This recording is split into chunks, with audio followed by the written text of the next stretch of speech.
In a quiet southern town, hidden away from the noise of big cities, lived a farmer named Samuel Carter. For decades, Samuel worked the same patch of land his grandfather had bought after emancipation. It wasn't big, it wasn't modern, but it was his. And every day, sun up to sundown, Samuel poured his sweat into the soil. Neighbors mocked him. They drove shiny new trucks while Samuel rode his old, dented tractor. They whispered that he was clinging to the past. Some even said he should give up and sell before the land swallowed him whole. But Samuel knew something they didn't. The farm wasn't just land. It was history. It was legacy. It was a promise. Still, life wasn't easy. Bills piled high. The city fined him for weeds on his fence line. The HOA filed complaints about the eyesore of his barn. And the bank never missed a chance to remind him that his loan was due. Then came the developers. Suits and smiles. Fancy cars parked in his gravel driveway. They offered Samuel checks. Numbers that looked big, but weren't even a fraction of the true value. One of them, slick hair and a gold watch, smirked and said, "This land's worthless, old man. It's just dirt. Sign the papers now, or get buried in debt." Samuel stared him down. "This dirt has fed my family for 3 generations. I won't sell." The man laughed, shook his head, and muttered, "Then you'll regret it." For years, the pressure only grew. Strangers knocked on his door, pretending to be inspectors. Utility workers claimed they needed access to his property, and anonymous letters threatened lawsuits if he didn't cooperate. But Samuel stood firm, because he remembered what his grandfather once told him. This land holds more value than they'll ever admit. One hot summer evening, while checking his well, Samuel noticed something strange.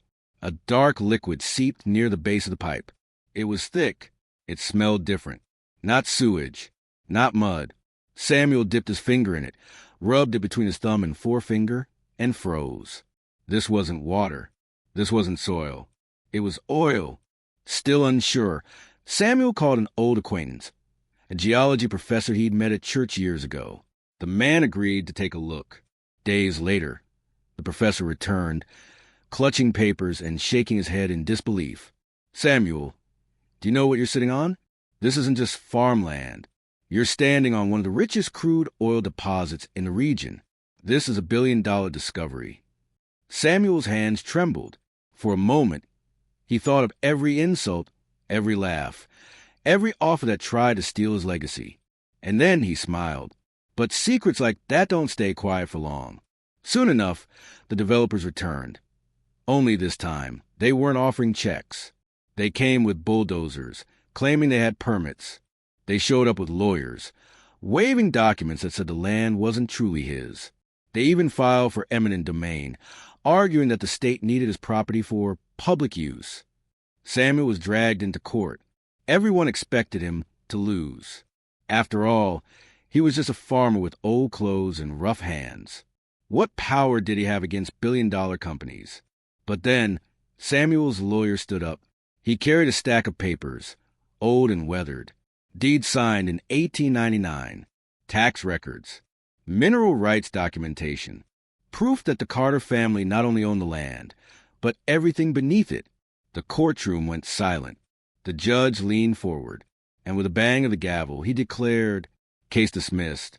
Mr. Carter's rights stand. Damages awarded." The oil executives' faces turned pale.